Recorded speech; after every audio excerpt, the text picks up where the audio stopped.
A loving couple went out for a night on the town. Inseparable, fun-loving, they love the same things. But they never made it home. We just got shot. Okay, my wife got shot. The wife killed. The husband wounded. Good woman. She didn't deserve it. It looked like an ambush. Why would the killer have shot Peggy if you were the intended target? You have a bullet going this way, and you have a bullet going this way. Which way would the evidence point? This case was about the gun, the gun, the gun. A murder and a mystery at Echo Lake.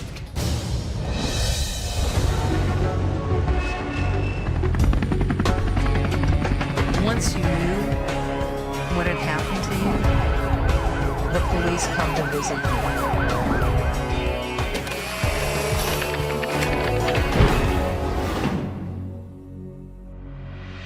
I'm Paula Zahn on the case in New York City. Tonight, we start our story right here in Manhattan with a happily married couple out on a date night. But the ride home to their wealthy suburban neighborhood would become a mystery ride filled with dark secrets. 911. We just got shot. Okay, my wife got shot. It was November 18th, 2006, 11:15 p.m. Carlos Perez Olivo and his wife Peggy had just been shot. Carlos was frantically driving on a remote stretch of highway in Westchester County, about 40 miles north of New York City. I'm trying to get my wife to the hospital. I think she might be. Okay. Where he got shot? Carlos was a prominent defense attorney from Chappaqua, New York. He and his wife lived just 2 doors down from former President Bill Clinton and then Senator Hillary Rodham Clinton. Carlos's wife Peggy, next to him in the passenger seat, was unresponsive. He's crying and he's hyperventilating and he's saying, my wife, oh, you know, we're almost there, we're almost there. On the tape, you can hear the 911 operator imploring a very emotional Carlos to stop and wait for paramedics to help them. But Carlos insisted on driving directly to the hospital. I don't want you to get in an accident. I need you to stop somewhere where the police can get you. I can't stop. I gotta get my wife to the hospital. I can't stop. I'm all right. I'll get there. 12 minutes later, Carlos arrived at a nearby hospital where, as the surveillance video shows, he crashed into a pillar near the emergency room entrance. Carlos struggled to make his way into the hospital's main entrance. Peggy was still alive, but hanging on by a thread.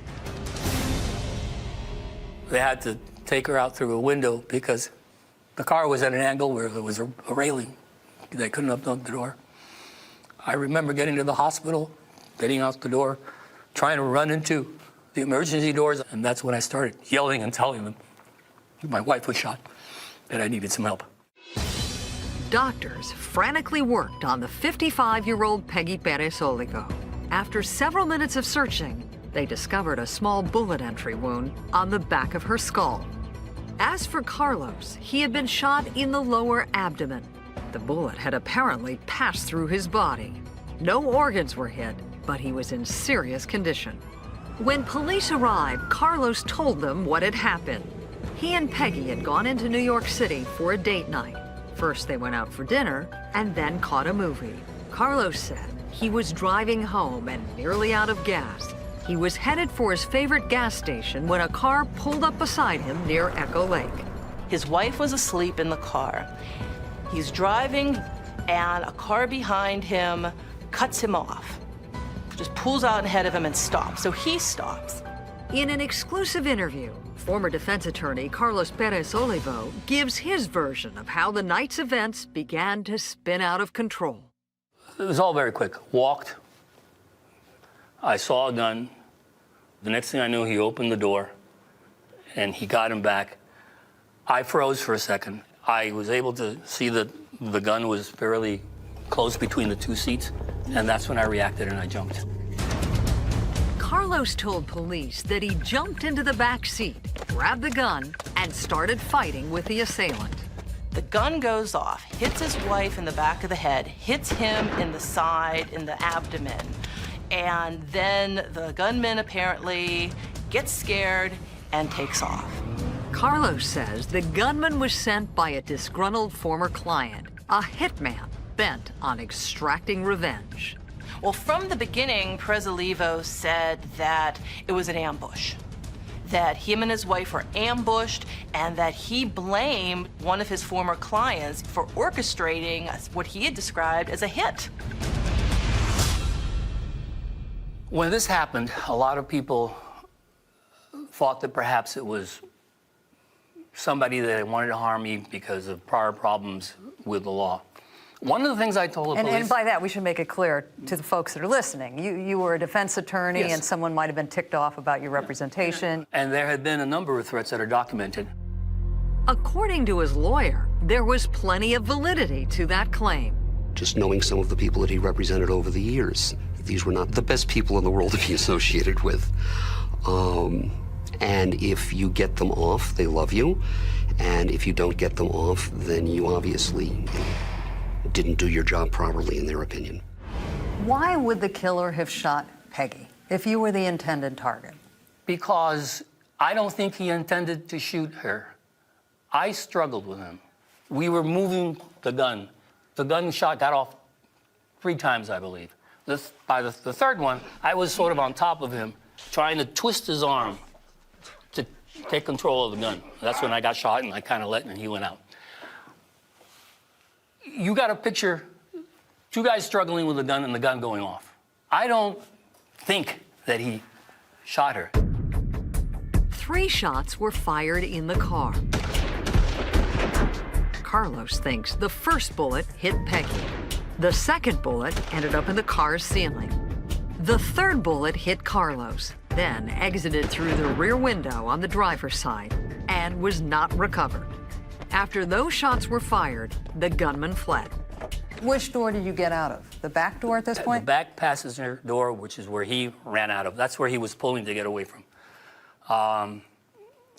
So I remember stumbling and then leaning on the car. I just, went around the car because I was afraid that if I fell, I maybe couldn't get up or I'd faint. And you're going around to do what? Get back into the car, to the driver's seat so I could get the hell out of there. But at what point were you worried about Peggy and wondering what had happened to her? I remember she was like this on the window.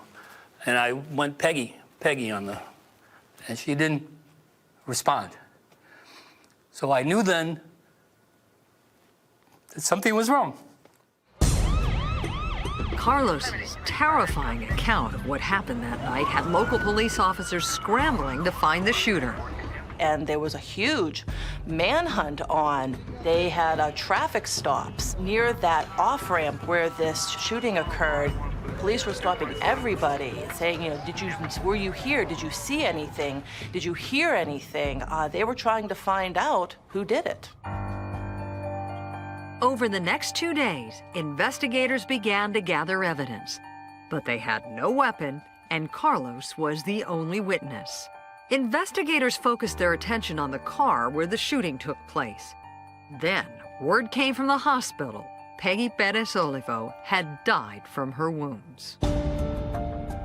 The case was no longer a carjacking incident. It was now a homicide.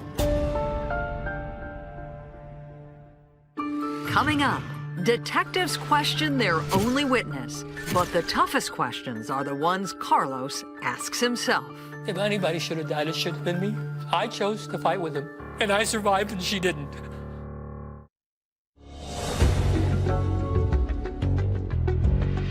4 days after the murder of Peggy Olivo, her husband Carlos had recovered from his gunshot wound and was released from the hospital. But to friends, it seemed as if Carlos would never recover from the ambush that took his wife's life. Carlos's children surrounded him, but they could not bring him out of a deep depression. Carlos was unconsolable. He was sobbing. He was saying, I've failed. But that was understandable. It was a tragic turn of events for a family many described as close to perfect. Peggy and Carlos were this outgoing, warm, wonderful couple. Peggy was always smiling, always laughing. Inseparable, fun-loving. They loved the same things. They loved shopping. They loved going out to dinner. They loved travel. You know, she was just a fun person, and Carlos really enjoyed her company. Carlos says he continues to grieve years after his wife's death. He's still tormented by events of that November night back in 2006. If you could turn the clock back, what would you change? I would have gone straight home. I would have gone straight home.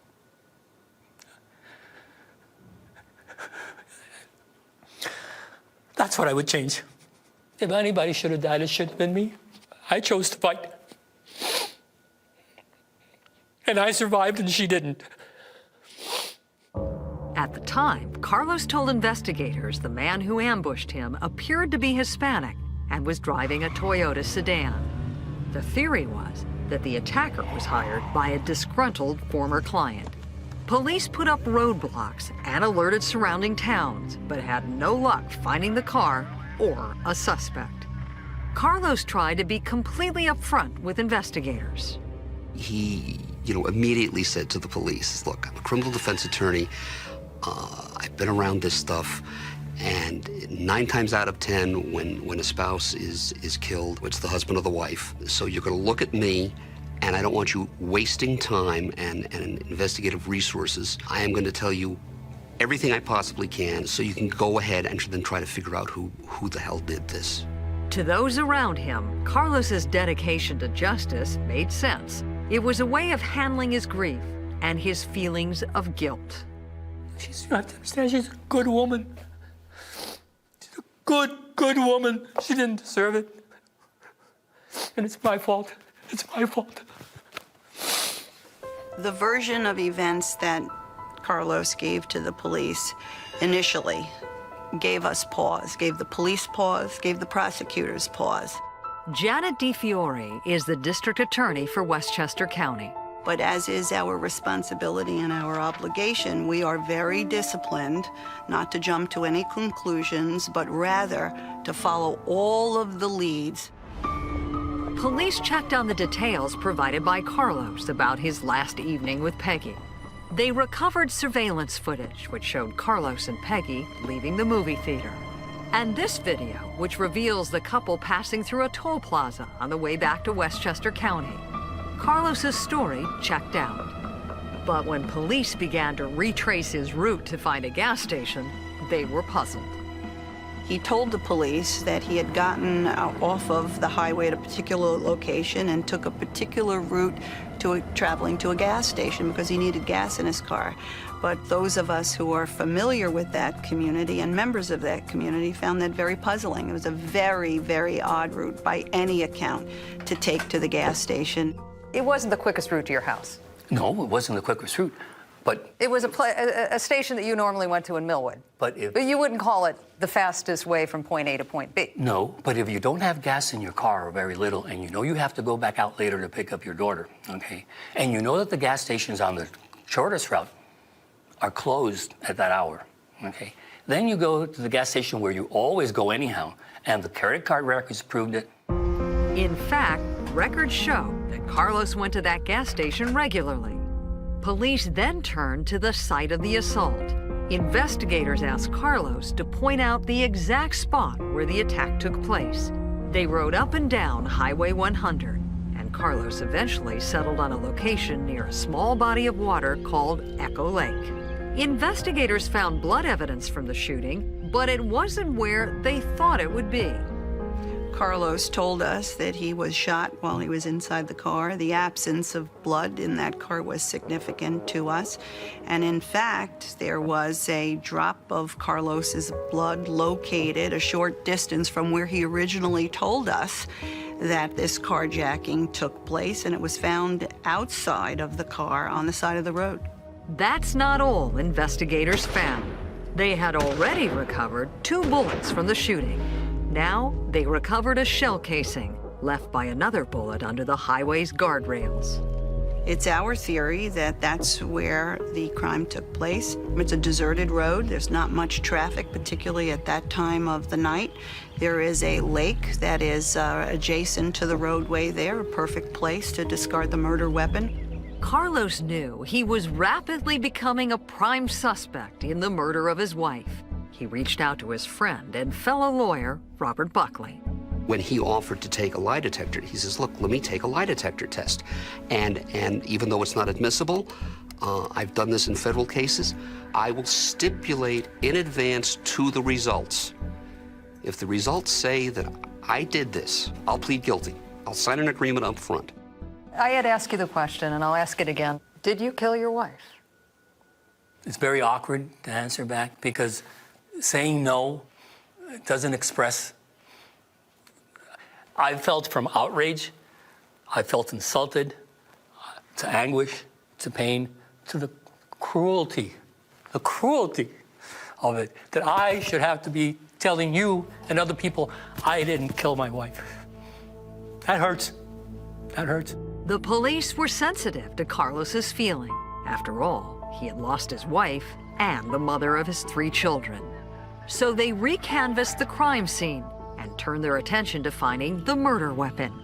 They had already searched a 3-mile area surrounding the road. There was only one more logical place to look: the murky waters of Echo Lake. If a shooter wanted to get rid of a gun, where would a shooter do with it? Just as, let's just check it out, sort of a philosophy. They had sent divers down to the lake. Finding a gun in that lake, with its shallow and muddy waters, would be like finding a needle in a haystack. That was pretty slim odds that they found that gun.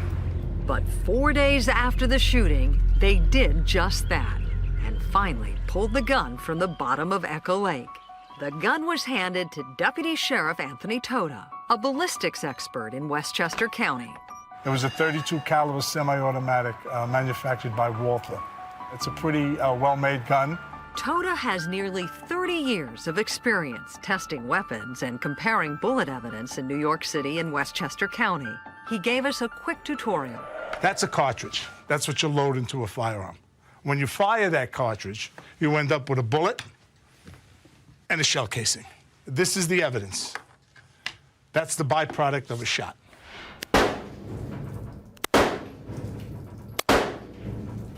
In the ballistics lab, he compared the markings made on bullets fired from the same gun.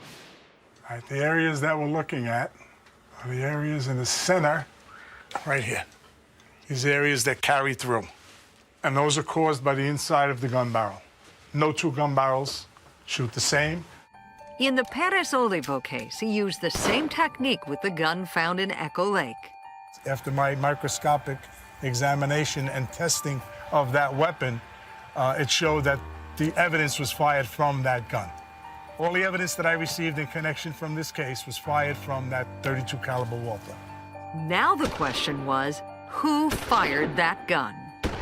The linchpin of our case was the gun. And this case was about the gun, the gun, the gun. Coming up, investigators cover every angle. You have a bullet going this way, and you have a bullet going this way. And Carlos has a surprise for the police. You concede that you had a secret life.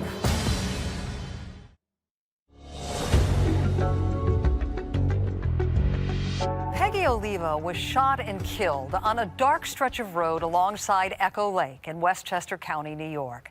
Police had pieced together a theory for how the crime had taken place, and they had managed to recover the murder weapon from the lake's murky waters. Now, the only question that remained was who pulled the trigger. The forensics played a very large role in this case. The forensics served to discredit Carlos's entire version of what took place that night in that car on Route 100 along the side of Echo Lake. The fact that once the gun was found in the lake, once the scene was reconstructed, Perez Olivo's story, in their estimation, started falling apart. Sheriff's investigator Tony Toda focused on how Carlos could have been wounded in the abdomen, struggling with an attacker. I remember pushing and him pulling away towards the door. By the time the third shot was made, I was basically sort of on top of him, trying to put his arm underneath here and trying to twist it. That's why I got shot here. Toda showed us how he pieced together the angles of bullet trajectory. What he does is a kind of ballistic geometry. When I examined the outside of the vehicle, I noticed bullet hole damage. That bullet came through this vehicle at 90 degrees. This was the shot that allegedly struck Carlos in the left side, exited his body, and shattered the glass. Toda figured that for Carlos to have been struck at that angle, his backside would have to be flush against the ceiling. I tried to put myself in that position, and it was very difficult for me to do that. He also took a closer look at the shot that eventually killed Peggy. This shot would become the most contentious in the entire case. This is a pretty clear-cut bullet death. Dr. Millard Hyland, the medical examiner for Westchester County, performed the autopsy. The bullet entered the back of the head and passed directly forward between the two main lobes of the brain. The wound that Mrs. Perez-Olivo sustained told us a lot about how the events unfolded. It was a very well-placed single shot at close range to the back of her head. The pathway of that wound was a level pathway, as if somebody placed the gun in between the stanchion of the headrest and fired at close range. Single shot, well placed to the back of her head, killing her instantly. In order to determine how close the gun was to Peggy's head, investigators removed the car's headrest, which had absorbed the gunshot residue. Test firings were conducted from various distances and made through swatches of fabric, like these pictured here. The results reveal a distinct pattern based on the distance from the muzzle of a gun. The closer the gun is to a particular target, the tighter the spread of this gunpowder is going to be.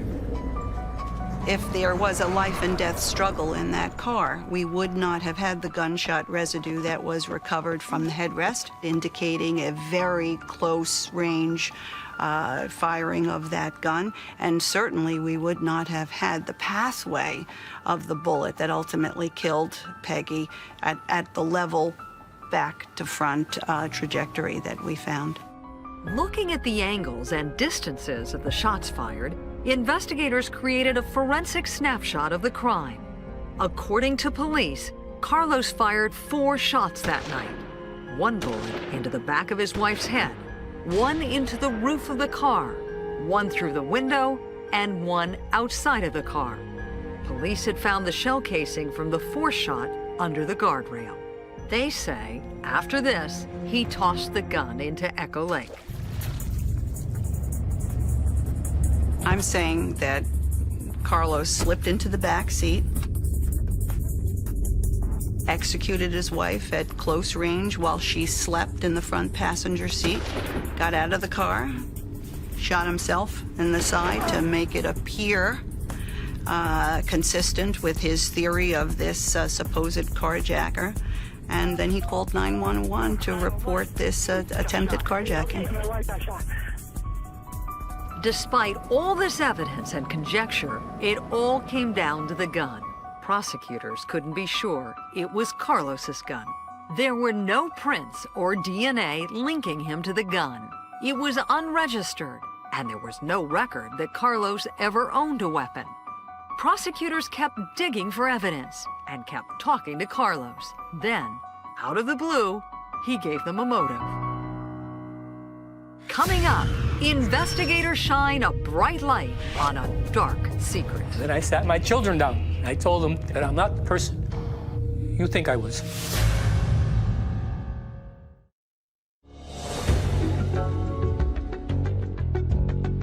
In the weeks after the murder, as Carlos Perez-Olivo recovered from his gunshot wound, the work continued at the forensic lab in Westchester County.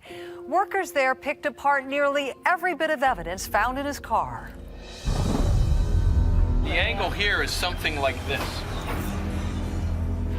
Investigators even created their own crime scene recreation video. The video was an attempt to recreate the abduction scenario to see if Carlos, given his size and weight, could grab the gun, turn around, and launch himself through the small opening between the two front seats. He can't get back here without this thing popping up, And now it which blocks makes it even harder for him to get in. But Carlos's attorney, Christopher McClure, saw a number of inconsistencies in the video, especially in the positioning of the front seats. They made it the way they wanted to make it. You can clearly see from the video and the photographs from the original crime scene that the seats were reclined slightly. He didn't take into consideration adrenaline. You know, you're struggling with someone for your life and your wife's life. Get in the back seat. Obviously, if you're struggling for a gun, they're pulling you into the back seat. None of that was taken into consideration. But sometimes the absence of evidence tells a story too. Investigators figure that if Carlos had launched himself into the back seat, he would have pushed off of the dashboard. But they didn't find any marks or visible footprints there. None of Carlos's blood was found in the back seat. That was odd, given that he was allegedly shot there. And little had been disturbed during what was supposed to be a violent struggle. A newspaper sat on the floor. It looked untouched. Was it a coincidence? Carlos's defenders think so. It literally just took seconds for this thing to happen. It's possible they didn't even have contact with these items. Another item from the back seat had the makings of a smoking gun. Well, Carlos's overcoat was on the back seat of the car. And in addition, there was a plastic bag that was recovered from the pocket of that overcoat. And once the forensic testing came back and the results of those tests, it indicated that inside that bag had been a gun that was recently fired based upon the gunshot residue that was recovered from that bag. They didn't understand why the back seat of your car was not disheveled. They thought if there had been a real struggle, it would have been left in a mess. They were troubled by the fact that your black coat was found in the back seat of the car, and inside the pocket of your coat was a plastic bag with residue from gunpowder. There was residue all over the car. The bag was not totally tucked in from the pictures that I don't know. I can't tell you that I looked in, but with the pictures that I looked, the bag was not totally out. One, two, in a closed car like that, when gunpowder, it goes all over, it gets on everything. Those who know Carlos say they simply can't picture him as a criminal mastermind. On a personal level, on an emotional level, knowing this man the way I know him, there's no way that he could have done this. There's no way.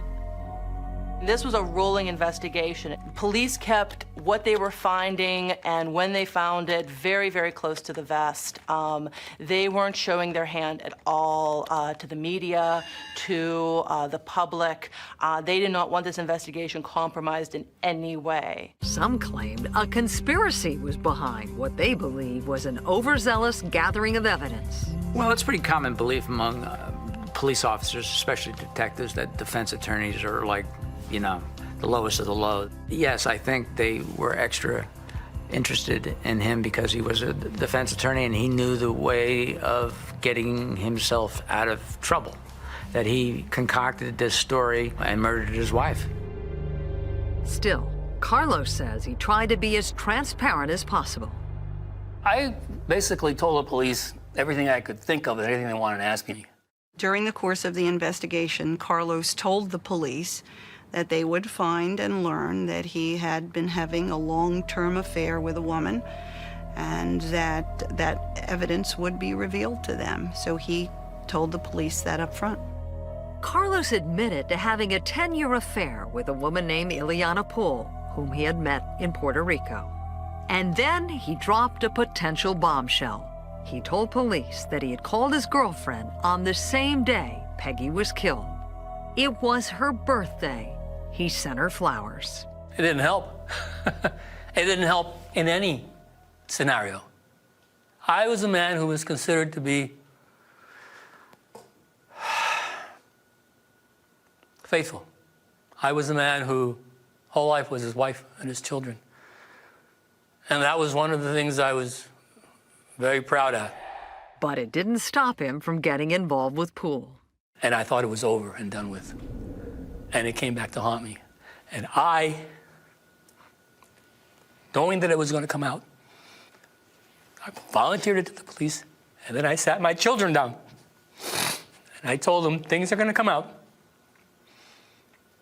that I'm not the person you think I was. And I had to tell them that I had an affair. And I had to hurt them. Carlos insists that Peggy didn't know about the affair and that his girlfriend had nothing whatsoever to do with the murder case. The prosecution portrayed Mr. Perez-Olivo as this calculating person who over months of time had planned how to kill his wife and arranged to go out to dinner and do all these things and drive back and have no gas in the car to plan the murder of his wife. It makes no sense that all of a sudden that same night he would call his former girlfriend and send her flowers. According to the prosecution, the other motive was money. Investigators examined Carlos's finances and quickly discovered that he was broke. This is a family that we learned moved around a great deal. I think they moved 7 or 8 times over the span of 9 short years. The prosecution's version of events was this was a murder for money, that he was going to cash in an $882,000 life insurance policy, a policy that he raised very shortly before his wife's killing. The prosecution essentially said the main motivation for murdering your wife was for financial reasons. Yes. You were down to your last $300. They said that. On the night that you blew a couple $100 on a date with your wife. You just told me you bought her a car in October. The financial evidence made it look like the state would get a slam dunk indictment in the case. Instead, it dragged on for months. Carlos recovered enough to try and cash in the insurance policies. He says the money was earmarked for his kids. The insurance company went to court and stopped the payment. And then, to the horror of his neighbors and the delight of the press, he even held a yard sale to get rid of some of Peggy's clothes. Yeah, rather bizarre. I've never really got a chance to talk to him much about that, but I believe what he told his family was he just wanted, there was too many reminders of Peggy and it was just too difficult to deal with, so let's get rid of the stuff. Coming up, Carlos Perez-Olivo faces murder charges and a life-threatening illness. My reaction was, is, and will be, okay, so I have cancer. What's the worst that can happen to me? I'm going to die? I'm half dead anyhow. Want more on the case? Go to investigationdiscovery.com/paulizon and view more exclusive interviews and behind-the-scenes video. Carlos Perez-Olivo is now the prime suspect in his wife Peggy's murder. Police had developed a strong case, but they still couldn't put the murder weapon in his hands. Linking him to the gun was the missing piece of the puzzle. Then they heard a story from a young man named Mark Gazzola about something he claimed to have seen 5 months before Peggy's murder. What Gazzola saw would throw this case into overdrive. What Mark Gazzola saw at the Perez-Olivo home months before the murder was a gun. And not just any pistol, but a vintage German-made gun, a Walther PPK. He had been looking for that very gun to purchase, and he had a conversation with Carlos about the gun and offered to buy the gun from Carlos. And Carlos told him that it wasn't for sale, it had some sentimental value to him. And Mark Gazzola, without question, put the murder weapon in the hands of Carlos Perez-Olivo a few short months before Carlos executed his wife. If they don't have that gun in Mr. Perez-Olivo's hand, there's no evidence, in my opinion. After conducting his own investigation, Carlos's lawyer, Chris McClure, began to have doubts about Mark Gazzola's story. He said, that's the gun I saw a year and a half ago. Absolutely, it's the exact gun. It's impossible. It's impossible, even if the gun was in front of him, without matching the serial numbers to that gun, it's impossible for him to say that's the exact same gun. Despite McClure's doubts, Gazzola and investigators were certain it was the gun. Gazzola said he was with his uncle, a real estate agent, in Perez Olivo's home, and the two discussed the same Walther PPK the police had dredged out of the murky waters of Echo Lake. The argument about the gun would be left for a jury to decide. On December 20th, 2007, Carlos Perez Olivo was arrested and arraigned for the murder of his wife, Peggy. Mr. Perez Olivo was indicted for murder in the second degree, intentional murder, and criminal possession of a weapon, the possession of the murder weapon. The potential sentence, once you're convicted of that crime, is a life sentence. Your stomach just hits the floor. It's the worst nightmare that I think somebody can go through. Because whether you're found guilty or not guilty, you will exhaust all of your resources and come out the other side, even if it's not guilty, with everybody thinking that you did it. The trial opened in September of 2008 at the Westchester County Courthouse in White Plains. I assigned two very experienced trial assistants to prosecute Carlos Perez Olivo. They took the jury through the evidence, step by step by step, building on each piece of evidence. Well, the strongest was the forensics. It was the gun, the exact kind of gun that Perez Olivo was seen holding in his hands months earlier. As the prosecution made its arguments, it was the gun that the jury would hear about time and time again. The gun that was found in the lake, the gun that was the murder weapon. No chance of any other gun producing that evidence. It was the gunshot residue testimony from the crime scene reconstruction experts. The closer the gun is to the target, the more likely you are to get this vaporous lead coming out. It was rather unusual in that it took a direct, straight line from front to back through her head. The prosecutor held up a display, a poster board, outlining the defense's version of events and the prosecution's versions, and it was called Carlos Perez Olivo's version versus common sense.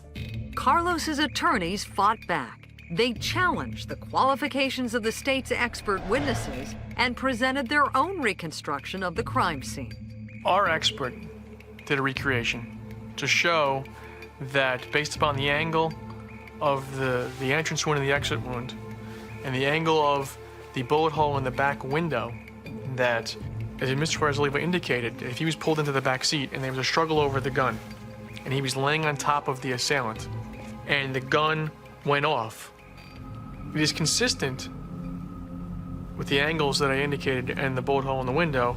As the debate raged on, Carlos kept to himself. He was uncharacteristically quiet. You couldn't tell what he was thinking during the trial. I guess he had his game face on, you know, being a trial attorney himself, but he didn't show any emotion. When he used to come into court manacled, he would look around, see if he knew anybody, and say hello and whisper something. But Carlos and his lawyers became quite animated when prosecutors called in their star witness, Carlos's mistress, Ileana Poole. My reaction was, frankly, disgust, because I know she didn't want to be there. They haven't seen each other for years. What relevance did it have? I asked her the question, isn't it a fact that Mr. Presley said he would never leave his family? And her answer was, I never asked him to. You know, he's very upset about it because he didn't want to put that woman through the embarrassment of getting up on the witness box and describing their sexual relationship. And it was very embarrassing for her. And I watched it. It was probably the most riveting testimony I saw in the entire 3-week trial. She was obviously terrified. She told the jury that she had had a 10-year affair with Carlos, but he would not leave his wife for her. She also said that she wanted to have a child with him, but he refused. Despite the flower delivery the day of the murder, it became clear that she had no role in the murder, but her testimony cast Carlos in a negative light. I mean, when they wanted to hold her over at the trial for another day, he told the defense attorney, get her off the stand Don't put her through this. It's not her fault. But what really seemed to hurt Carlos's case was the painstaking detail that documented his financial instability. You were going broke, weren't you? No, I was making more money than I was making before I was practicing law. I had told the police from the beginning what I was doing. They didn't want to listen to it. They said, no. I could have provided records. I could have provided, at that time, all sorts of information. Well, let me finish. You asked me? Let me finish, please. Okay. All right? If they had looked at the evidence that was presented, that the DA had presented, all the months had kept on going, 6, 7, 8, 9, 10, whatever it was months. Credit cards got paid $3,000, $4,000, $5,000 a month. My house got paid, was just $5,500. The cars got paid. We lived. Carlos's portrayal of his finances would never be heard in court. His lawyers advised him not to testify. But you didn't I knew testify. that was a problem. From experience, I knew that because I was afraid that the jury was going to get hung up on that. From the beginning, I kept saying, that's a problem. I got to testify. And they kept saying, let's wait and see. Let's wait and see. What they saw over the next 3 weeks was a slow but steady dismantling of Carlos's alibi. This case had all of the pieces come together. We had motive, we had means, we had opportunity, and each one of those were demonstrated to the jury. The motive was financial. It's about money and greed. The means was the murder weapon. We put the murder weapon in Carlos's hands just a few short months before he murdered his wife, and certainly he had the opportunity. He engineered the whole day so that at the end of the day, he could be alone with his wife on the side of a deserted road, and he could execute his wife in cold blood right there. After 3 weeks of trial, the case was handed over to the jury. It deliberated for 3 days. Carlos Perez Olivo, the man who said he lived his life for his family, was suddenly all alone at the most critical moment in his life. His children weren't even in the courtroom. Then the verdict: guilty on all counts. The jury found Carlos guilty of the intentional murder of his wife. The judge sentenced Carlos to 25 years to life, and I think the judge had it right at sentencing when she called Carlos a master of deceit and a man who put together a diabolical plan to murder his wife for greed. Carlos is currently being held in New York's Attica Correctional Facility. He was recently diagnosed with cancer, and his chances of survival are not yet known. We asked him if this news had changed his outlook on the case. Does your cancer diagnosis affect how you're viewing this appeal process, how you're viewing where you sit here today? No. One of the funny things, when the doctor came in to tell me that the prognosis, the biopsy had come back, and it was positive for cancer, he came like, almost, I'm going to give some bad news. You know how people react when they give bad news. It's very quiet, and he said, well, it came back positive. And my reaction was, is, and will be, okay, so I have cancer. What's the worst that can happen to me? I'm going to die? I'm half dead anyhow, Perez Olivo still maintains he's innocent, that he never killed his wife. I don't relive that night because it's too painful. Part of me wanted to get punished. Why should I be alive and on the street and she's dead and it's my fault? So part of me wanted to be in jail. While he continues to battle cancer, Perez Olivo is also planning an appeal. I'm Paula Zahn. Please join us next time when we're back on the case. Want more on the case? Go to investigationdiscovery.com/Paula Zahn and view more exclusive interviews and behind-the-scenes video. So why are you sitting in prison, serving time for this crime? I don't know. Convicted of murdering your wife. I don't know why I'm here. I mean, philosophically, I don't know why I'm here. Why it happened, like I told you, I don't know why it happened. I don't know why my wife died. Things happen, okay? I don't know why. A newlywed couple murdered, their home set ablaze. They were just getting ready to start their lives the way that they wanted to. There was no apparent motive and not much evidence until 2 eyewitnesses came forward. Did he have anything with him? He had a knife. In a small town that is terrified, they're out to hang somebody. A jury convicted 2 men and sent one of them to death row. Living on death row is not living. But what really happened? Who was pulling the strings? So you're saying it was payback for your simply going to the FBI? A case of small-town justice, a life hanging in the balance. Since when is any crime too politically sensitive to search for the truth?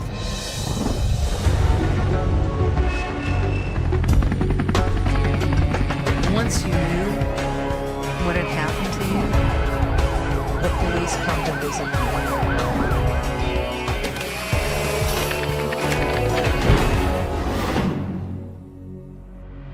I'm Paula Zahn, on the case in New York.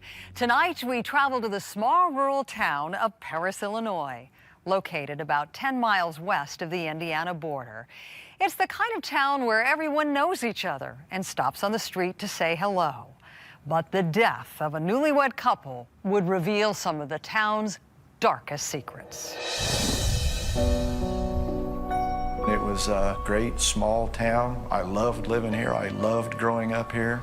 It always seemed more than safe. With their families nearby and lots of friendly neighbors, the Midwestern town of Paris, Illinois seemed like a great place for any young couple starting out. For Dyke and Karen Rhodes, it was perfect. The two had just gotten married. They had a nice little wedding. It was a small wedding.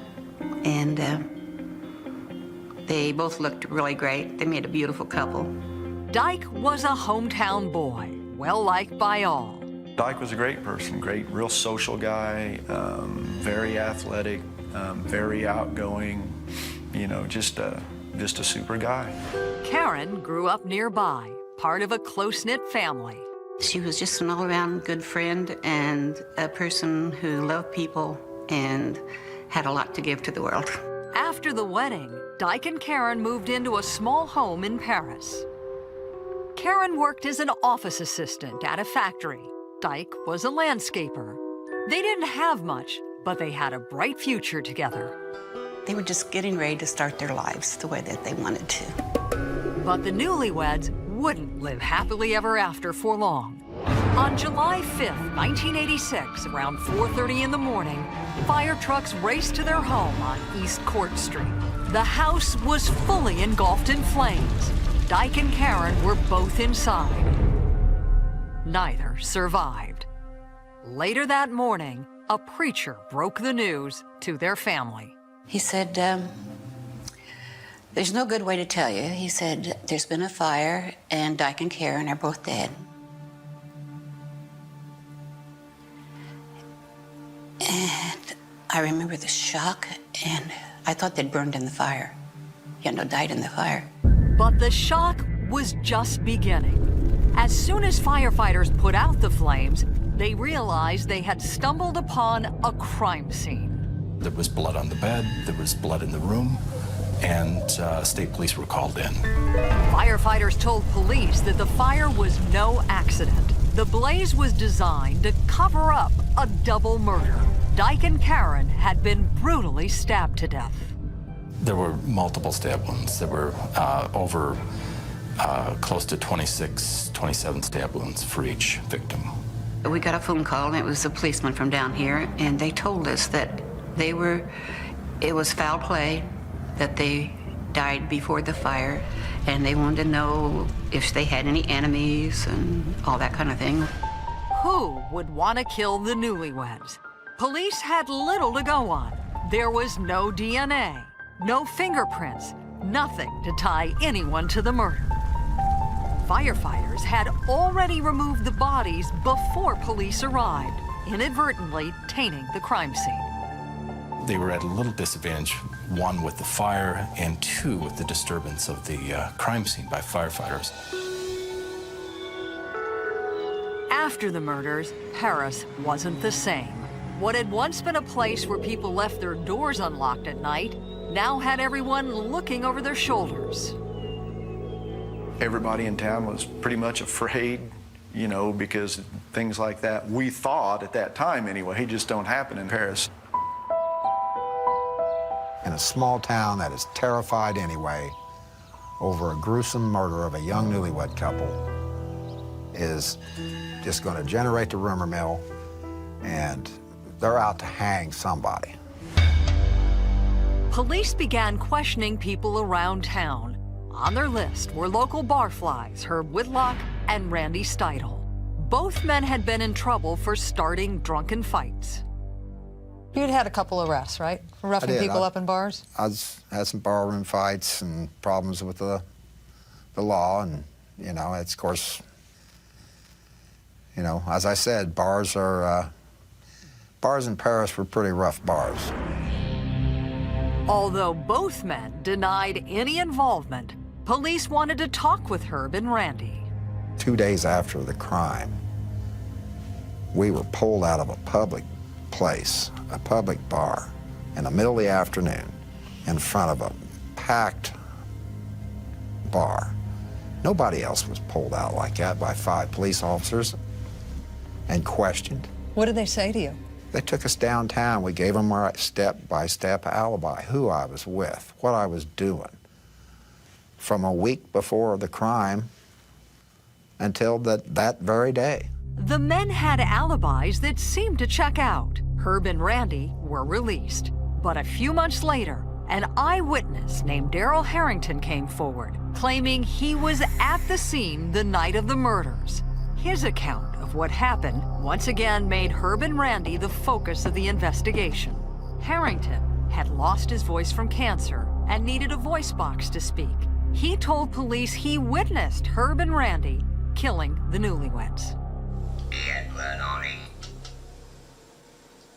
Did he have anything with him? He had a knife. In a videotaped interview with police, Harrington said that night he had been out drinking with Herb and Randy and got a ride home with them.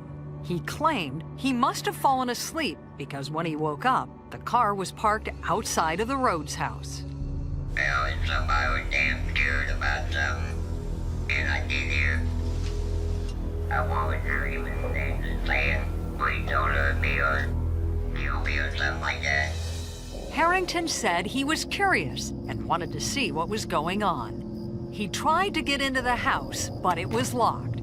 He used a credit card to break in and went upstairs.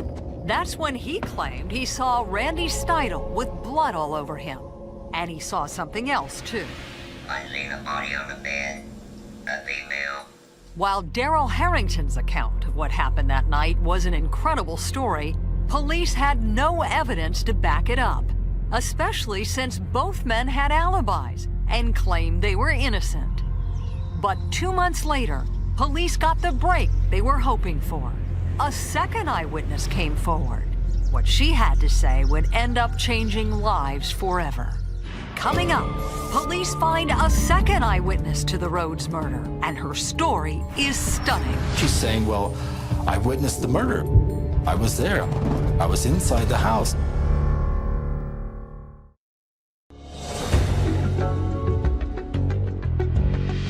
Newlyweds Dyke and Karen Rhodes were murdered inside their home.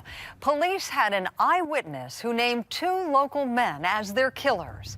But with no physical evidence left at the scene, they couldn't make a case against them. A few months later, police caught a break. A second person came forward and began talking. 6 months after the Rhodes were killed, a woman named Debbie Reinbold gave police exactly what they were hoping for.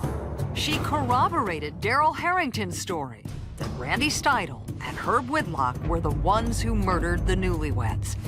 She told them that not only had she been there, she provided the knife and helped the men. She's saying, well, I witnessed the murder. I was there. I was inside the house. I went up to the room as they're stabbing Dyke Rhodes and handing the knife back and forth. I'm holding Karen on the bed and calming her down and telling her everything's going to be okay. Then Reinbold accurately described the Rhodes' bedroom and a broken lamp found near the victims as proof she was there. She also gave police something they didn't have before, a motive for the murders. The Rhodes were murdered because of a drug deal gone awry. Exactly. You were allegedly a drug dealer? Allegedly. Reinbold claimed Dyke owed Randy and Herb money from a drug sale. When they came to collect, Dyke didn't have it. That's when things turned ugly.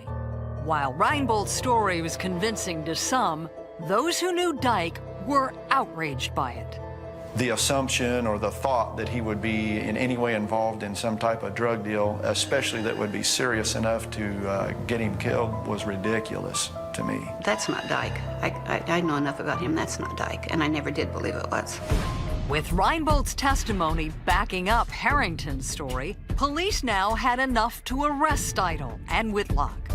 Both men once again denied any involvement, but word of their arrest spread quickly through town. It is a small town, and most people know most people, and I was very surprised. I had never known either one of them to be violent. Steve Tracy, who had been friends with Dyke Rhodes, was picked to be on the grand jury. As the victim's friend, he thought he had a conflict of interest and expressed his concern to the prosecutor. He told me it didn't matter on a grand jury, that had nothing to do with it. So I just let it go, and I sat on it. And what we heard was basically the state's case. After hearing from Harrington and Reinbold, the grand jury decided to indict both men. Randy Steidel and Herb Whitlock were charged with capital murder. Dyke and Karen's family were convinced prosecutors had the right guys. They promised us that they would get the murderers, and they said, we won't take anyone to court until we have an airtight case of them. Herb Whitlock's trial was first. Even though he had an alibi, the prosecution's eyewitnesses were convincing, especially since Debbie Reinbold knew unique details of the crime. When you read the closing argument, he makes the argument that her knowledge of the lamp makes her an incredibly credible witness. In the end, Whitlock's jury was split. According to Bill Clutter, jurors came up with a compromise because they wanted to reach a verdict and avoid deliberating over Memorial Day weekend. They decided to acquit him of one of the murders and find him guilty of the other. Herb Whitlock was convicted only of the murder of Karen Rhodes. Shockingly, the judge accepted the jury's decision. Herb was sentenced to life in prison. A few weeks later, Randy Steidel went on trial. By that time, everyone in town had already heard about Herb's conviction. Randy knew right away he was in big trouble. When did you know you had no chance legally? By day 2 of the trial. That early on? That early. I knew my attorney, what few objections he tried to make were constantly overruled by the judge. Whatever motions the prosecutor made was sustained by the judge. And I said, there's something not right here. There's not a level playing field at all. Randy believes his attorney was completely unprepared to defend him. He would hand me statements from a prosecution witness to read as they were taking the witness stand. I'd read it and I'd tell him, this is a lie. But his attorney didn't challenge those witnesses. He kept telling Randy not to worry, that all he had to do was to create reasonable doubt. That's when it dawned on me. He's waiting for a Perry Mason moment in front of closing arguments in front of a jury to try to save my life. But that moment never came. Just like Herb Whitlock's case, the eyewitness testimony was key, and this time there was no holiday weekend. Steidel was found guilty of killing both Dyke and Karen Rhodes. Jurors ignored his alibi and instead focused on one simple fact. So it was hard to undo the fact that why would two people get on the stand? One got on the stand and practically said she helped do the crime. Randy Steidel didn't know the answer to that question, but he did know one thing. He was just convicted of a double murder that he had said he had nothing to do with. If you could have looked Debbie Reinbold and Darrell Harrington in the eye, what would you have told them? I'd have stood up and screamed, damnable liars is what you are. The jury now had a decision. They could either give Randy life or sentence him to the death penalty. Right before that happened, Steidle may have sealed his fate, losing his temper in the middle of the courtroom. We came to the penalty phase of the trial. Randy ended up punching the prosecutor in front of us. Unlike Herb Whitlock, Steidle was shown no mercy. The jury gave him the death penalty. Yeah, it was very difficult to think that you had sentenced somebody to die. But the case was far from over. As Randy Steidle sat on death row, he made a decision. He wasn't going to give up, and he was going to prove his innocence. Coming up, Randy Steidle awaits the ultimate punishment on death row. Every day I sat there, I knew that I was doing somebody else's time, and time was running out because the state of Illinois were intent on killing me. Was he telling the truth? Questions began to surface about the investigation into Dyke and Karen's murder.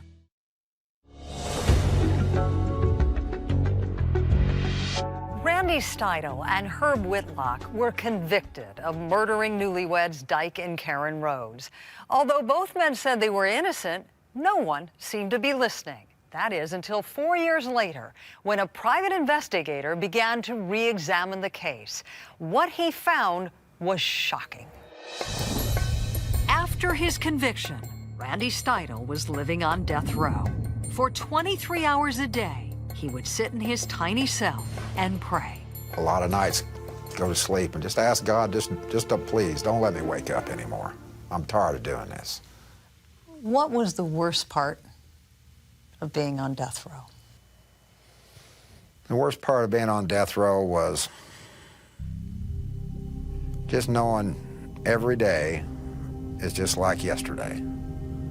Every holiday, the monotony is maddening. Over the years, Randy saw a dozen men marched off to be executed and knew that the clock was ticking for him as well. Did you ever visualize what you thought might be your own death? Oh, what might be your own end? Absolutely. I was wondering, you know, how am I going to handle this, you know, when the time comes? I'm thinking, you know, make my peace with God would be number one, and knowing that I'd be going to a better place would be number two, because living on death row is not living. Randy's situation was beginning to look hopeless.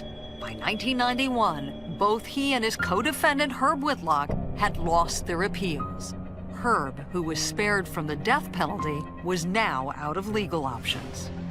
But Randy had one last shot in front of a judge. A federal law for death row inmates granted him a final appeal. The bad news is, you know, you got convicted and received the death penalty.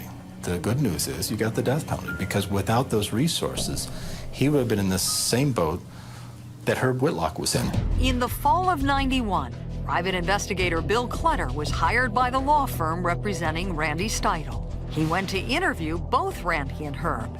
That's when Herb told him something that would change his view of the case forever. Herb said that a few weeks before the newlyweds were killed, he and Randy Steidle went to the FBI. They told agents that the local prosecutor was covering up illegal activities. The allegation was made that the prosecutor was protecting gambling in the taverns and was also protecting drug distribution. The prosecutor named in that allegation was the same one who had just put both Randy Steidle and Herb Whitlock behind bars. The prosecutor who tried Randy and Herb says that his attorney advised him not to talk with us because of pending litigation. All along, the men believed they had been set up to take the fall for the Rhodes murders. After Clutter saw the FBI report, things became very clear to him. It was, you know, ironic that they would come in one day to make the complaint against this prosecutor, and then a few weeks later there's this murder, and they're the prime targets of the prosecution's investigation. So you're saying it was payback for your simply going to the FBI and reporting this alleged narcotic activity. activity? There's a penalty for being a whistleblower in this country. So why didn't that information come out sooner? The men said they had told their attorneys about going to the FBI and tried to bring it up during their trials, but the judge would not allow it to be introduced. And there was another problem in the eyes of the jury. Even if the prosecutor was out to get them, there were 2 eyewitnesses who said Randy and Herb did it. Over the next few years, Clutter worked on proving Randy's innocence by searching through case files which had been stored in a shed behind the Paris Police Department. And as I started reading through the transcripts and the police reports and interviewing the witnesses, I became convinced he was innocent. Immediately, there were things that just didn't add up. For example, the eyewitnesses, Daryl Harrington and Debbie Reinbold, both claimed to have been inside the Rhodes home during the murders, but somehow neither of them reported seeing the other at the scene. As Clutter interviewed people around Paris, it became clear that both witnesses had less than stellar reputations, Daryl Harrington in particular. I mean, this was a guy who was habitually drunk all the time. He was unable to work. He had multiple convictions for deceptive practices. Hidden in those thousands of police documents, Clutter found something that shocked him, a polygraph test that Harrington had failed. The polygraph examiner noted that Harrington was uncooperative when asked certain questions. That exam was never given to the defense. The polygraph test and interview with police were huge, but didn't compare to the smoking gun Clutter stumbled upon next. It was a police report in which Harrington's wife and a family friend said that the real person Harrington saw at the Rhodes house that night was a prominent businessman in town. The report stated that the man had offered Harrington a bunch of money and a job if he kept his mouth shut. $25,000 in cash, to be exact. You know, those documents were huge. And for those to have been buried all those years, those could have been enough to turn the case with the jury. Clutter continued to dig and also found damaging information about the second eyewitness, Debbie Reinbold. She was a self-admitted drug and alcohol abuser. What was your relationship with Debbie Reinbold? I never saw that woman before in my life until she walked in the courtroom. You never seen her at a bar? Never saw her at a bar. Nobody ever saw her at a bar. Everybody in that town was going, who is this woman? Although Randy Steidel said he didn't know her, Reinbold's testimony was what hurt his case the most. Remember the lamp at the crime scene? The prosecutor told the jury that her knowledge of that lamp was proof she was there. Reinbold testified she saw the lamp broken in the Rhodes bedroom before the killer set fire to the home. But fire experts say that's impossible. If it had been broken at the time she said it was broken, before the fire was set, it would have been covered with soot from the fire. The inside of that lamp was bone white. The fact that the lamp had been clean inside seemed to indicate that Reinbold's strongest testimony had been false. It was another detail Clutter says the prosecution ignored. I think that they were so focused on getting a conviction that they neglected to critically look at the contradictions. But how would Reinbold have known about the lamp in the first place if she wasn't there? Clutter began to question the relationship between Reinbold, the police, and the prosecutor. Remember, she had testified that not only had she seen the murders, she had helped. Yet shockingly, the prosecutor recommended no jail time for her. Ultimately, Reinbold ended up serving only 2 years for concealing a homicide. While in prison, her relationship with those close to the case continued. Reinbold became pen pals with the Paris police detective in charge of the investigation.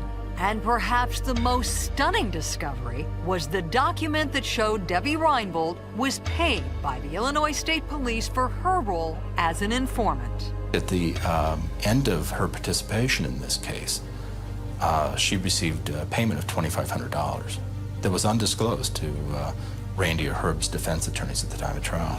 Clutter confronted Reinbold, and in 1996, 9 years after the convictions, she admitted in a videotaped deposition with Randy's attorneys that she had lied on the stand. Was it a story? Yeah. Was it a true story? No. Were you there? At the Rhodes' house the night they were killed? Nope. It was an amazing reversal. She had made up a story that imprisoned one man for life and sentenced another to death. What could have motivated Reinbold to do this? She claimed the police forced her into it. The night of the murder, she had been so drunk, she blacked out. Authorities implied that she was involved, and they tried to pin the crime on her. He, at that point, informed me that if I did not cooperate with them and tell them that I was at the Rhodes home, that they would charge me with the murders, and he proceeded to read me my rights.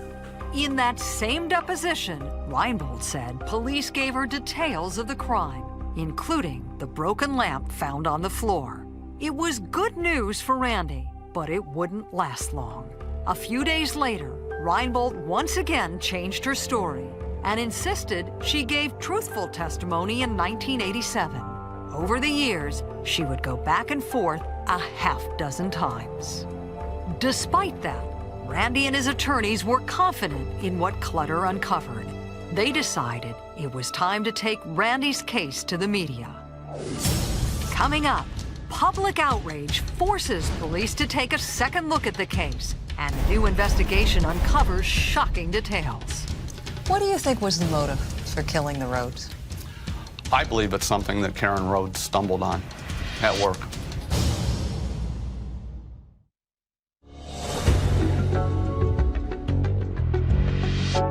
Years after Dyke and Karen Rhodes were murdered, Randy Steidle and Herb Whitlock were still behind bars.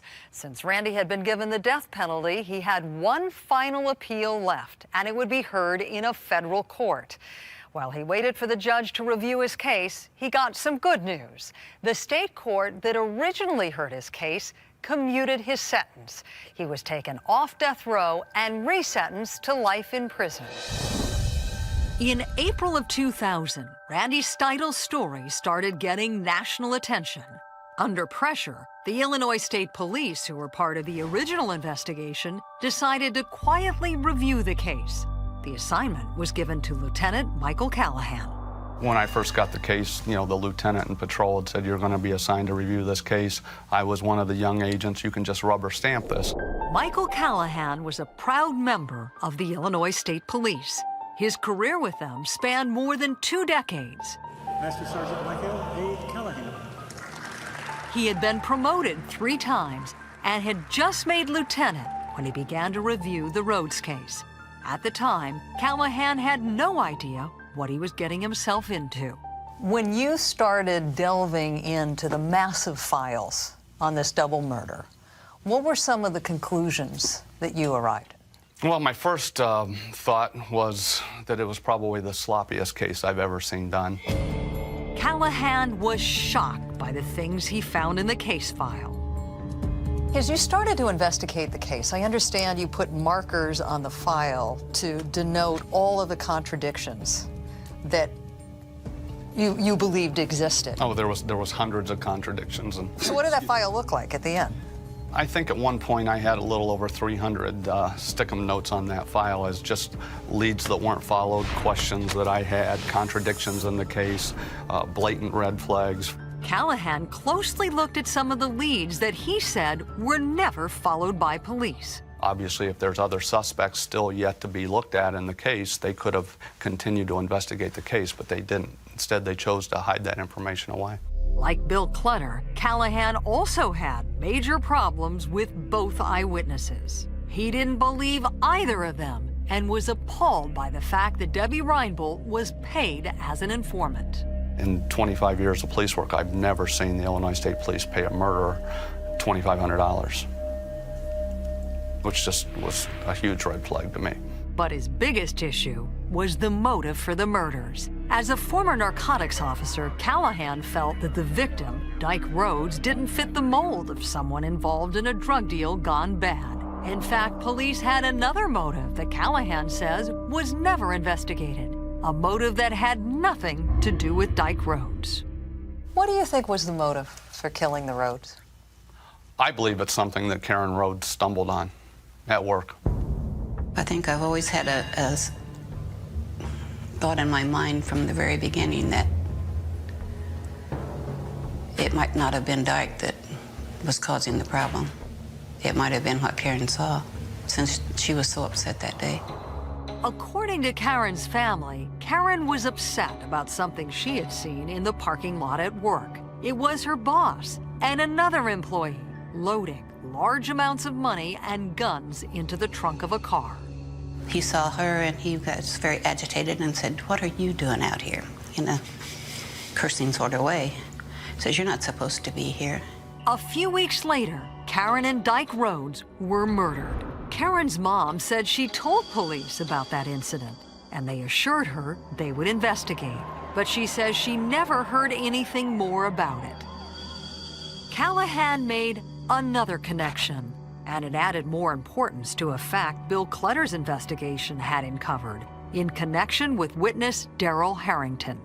Karen's boss was the same local businessman that Darrell Harrington's family claimed he actually saw at the crime scene, who offered him a bunch of money to keep quiet. It was a bombshell. Why did the police fail to act on those reports and that information? Were they just happy with the pound of flesh they had in convicting Randy Steidel and Herb Whitlock? I don't know. Based on everything he read in the case file, Callahan quickly became convinced Randy and Herb were innocent. Is there any way Randy Steidel and Herb Whitlock could have murdered the Rhodes on that July night? They're about as guilty as I am of the Rhodes murders. I hold them about as much of a suspect as I do myself. So the answer, I guess, is to George Ryan, our governor. And under George Ryan, the state police became very politicized. Callahan tried many times to get the case reopened, but the Illinois State Police pulled him off the investigation. In 2003, the once decorated lieutenant was demoted to patrolman. Did your taking on the Rhodes murder case destroy your career?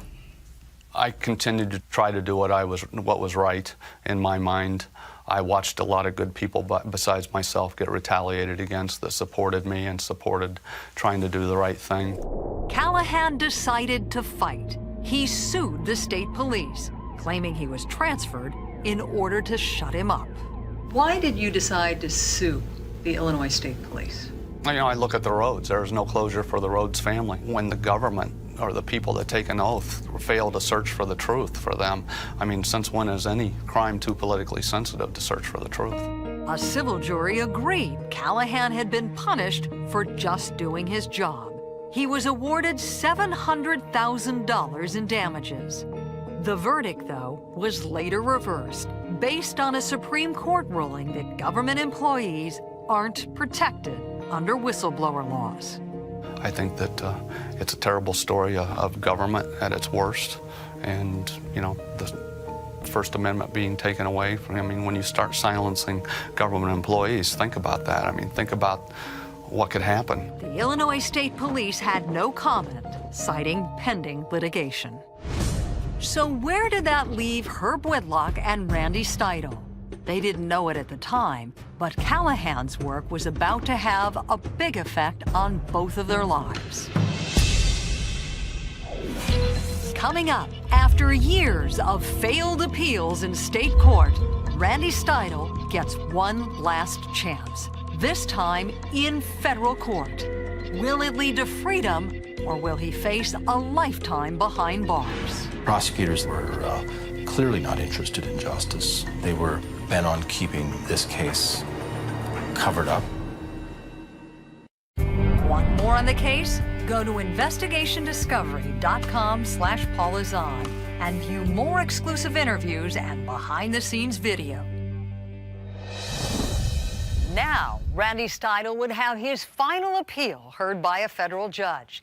The appeal stated Randy's original trial attorney failed to effectively represent him and had allowed easily refutable evidence to be presented unchallenged. Randy's hopes for freedom would hinge upon the documents Bill Clutter discovered. If the judge didn't think the evidence was strong enough, Randy would spend the rest of his life behind bars. As Randy Steidle waited for the federal judge to make a decision, he knew this was his last chance, and he dreaded the phone call from his attorneys. But this time, something remarkable happened. The judge agreed and reversed his conviction.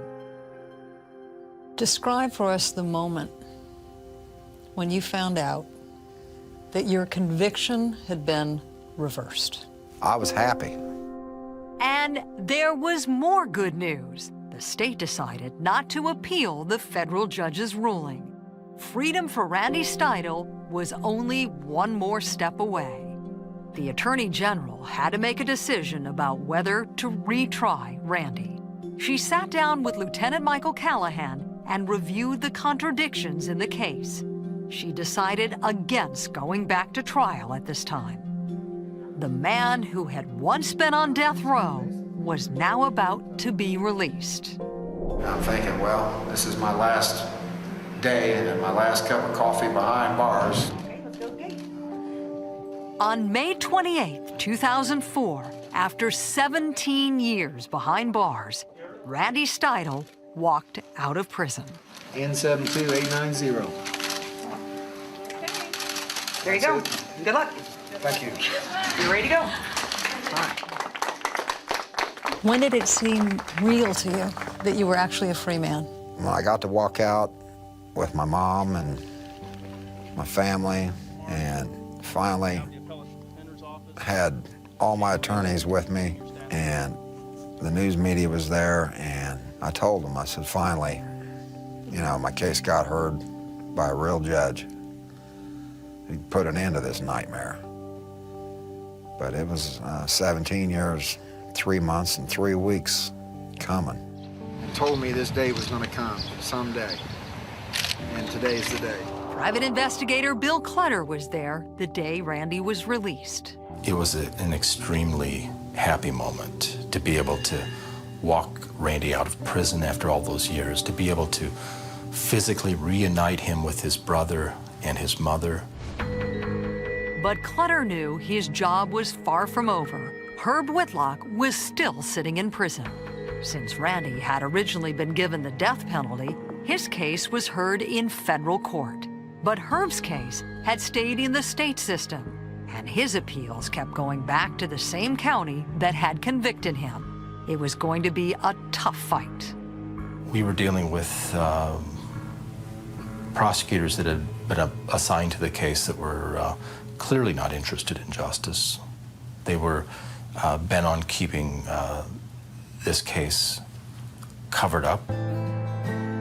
Herb's original appeals had been exhausted, but with the evidence Clutter uncovered, Herb's attorneys filed a new appeal, contending the prosecution withheld evidence. After years of being denied, this time, an appeals court agreed. On January 8, 2008, after 21 years in prison, Herb Whitlock was also a free man. It was a wonderful reunion, too, of his family and friends that came to support him. Even though the men were both released, neither had been exonerated. The state could still retry them for the murders at any time. Until your pardon, will you feel like there's this dark cloud of Exactly. a guilty verdict hanging over your head? It's a piece of paper. Even though the conviction was overturned? I do. I do.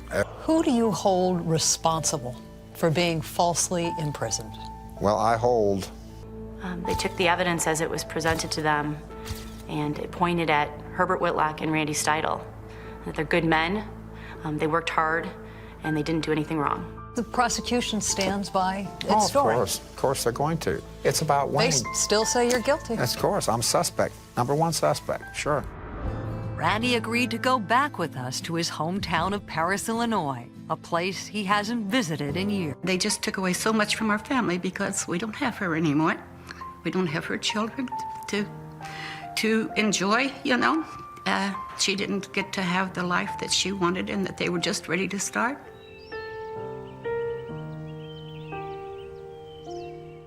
Randy Steidel now spends his time traveling across the country with a group called Witness to Innocence. Its mission is to abolish the death penalty. Lieutenant Michael Callahan wrote a book about the Rhodes murder case. While the case is still officially open, there have been no arrests. I'm Paula Zahn. See you here next time when we're back on the case. Want more on the case? Go to investigationdiscovery.com/Paula Zahn and view more exclusive interviews and behind-the-scenes video. How bitter are you about being convicted of a double murder that you didn't commit? I'm mad as hell. If we can save people from a fate of being wrongfully convicted and sentenced to death, then I'd be happy. It happened on Valentine's Day. A 16-year-old girl stabbed through the heart. It was horrible. Something like that never happened. At the top of my voice, I shouted, "God, how could you do that to us?" One of the suspects was her boyfriend. He lived next door. He'd be out there working on his car, and I wanted to go out and cut his heart out. But there was no arrest, no trial. The case and the killer's trail went cold for 30 years. You had no DNA, you had no witnesses. Will Dinah Peterson's killer ever be found? I was talking to one of my sons, and I said, you know, I said, they're never going to solve this.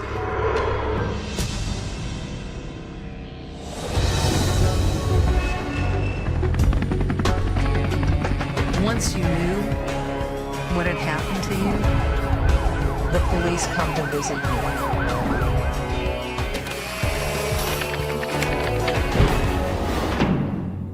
I'm Paula Zahn, on the case in New York.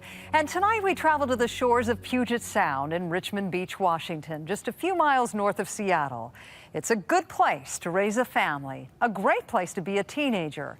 But there was a time more than 30 years ago when it didn't seem that way. On a bloody Valentine,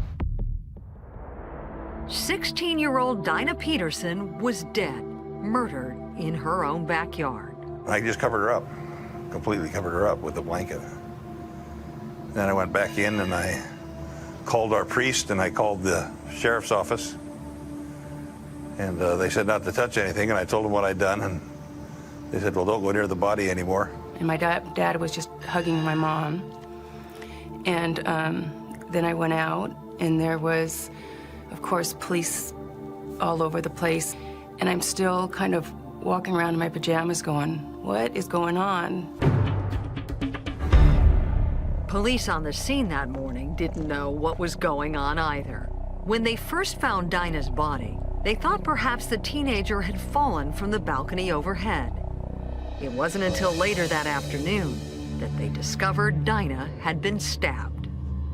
There was blood in the area of her body, but they didn't know the exact cause of death. It wasn't until around 2 or 2:30 in the afternoon when the medical examiner rolled the body over that they saw the knife protruding from her back. It was one stab wound. It went through her back, it went in through her heart, it pierced her lung. That kind of injury caused such massive bleeding that very quickly she was going to be incapacitated. She would have almost immediately, according to the medical examiner, been unable to speak. And she was everyone's friend. Kathy remembers that night and this place like it was yesterday. On the corner was their friend Jim Groth's house, just 2 doors down from Dinah's house. Her boyfriend Tim Diner lived next door. When police started asking questions, both Groth and Diner would have a lot to answer for. Tim Diner was a little bit older. He was like 19 at the time. All the cool kids liked to hang out over at Tim Diner's house. It was kind of the hangout spot. They always were having parties there, and people were in and out. He didn't lock the basement door.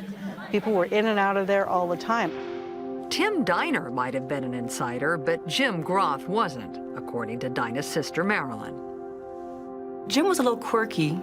I didn't hang around him much. He was one of those kind of kids who just showed up and you kind of couldn't get rid of. Dinah Peterson, Tim Diner, and Jim Groth, 3 teenagers who enjoyed hanging out together and breaking a few rules. I was really ticked. And I said, you don't go there next door anymore. You don't do that. So when Valentine's Day came around, Dinah had to stay home. She watched TV with her friend Tricia and her other neighbor, Jim Groth. But Dinah grew restless. She asked her mother if she could go out for a little while. She wanted to go down to the pizza place. So I said, okay, but be home by, must have been about 8:30, so I'll be home by 9:30. Dinah and Tricia did not invite Jim to go with them. So even though he was there, they left him there. And Jim Groth stayed at the Peterson home downstairs watching television. I guess I went down there to turn off the lights and stuff, and Jim was sitting there. And I said, what are you doing here? And he said, oh, I'm just waiting for the girls to come back with the pizza. And I said, they're not coming back with the pizza, they're going to eat it there. And he said, oh, and he left. Did your mother find it strange that after Dinah left the house that Jim Groth was still in your home? A little bit. Jim was a little bit of a weird kid anyways. And so it was like, what are you doing here? Get out of here. Shoo. It was a little strange, but not overly so. Dinah finished her pizza around 9:45 p.m., and she and her friends started walking home. Kathy Strunk ran into the two girls and offered them a ride. I was out with my two friends, and we were in their pickup. And we were just cruising around, and we happened to go down right past the pizza parlor. And it was only about a block past we saw them, and we pulled over and asked them if they wanted to ride. They said, yeah, sure. So they piled in the back, and we brought them home and dropped her off here at her house. Mrs. Peterson heard Dinah come in right around that time, and then a few minutes after that heard what she described as playful screams coming from the backyard. What do you remember about the night of Dinah's murder? I remember it pretty vividly. I had gone to, it was Valentine's Day night, so I'd gone to this little Valentine's Day party at a high school friend's house, and my curfew was 10 o'clock.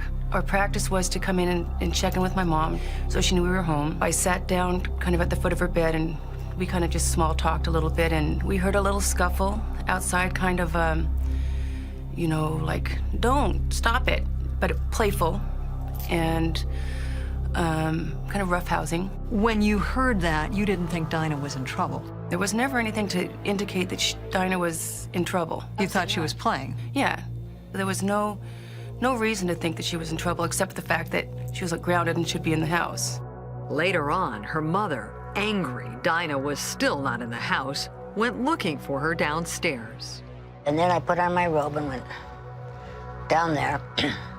The door was open, and I went out there and called her, and I didn't hear any answer.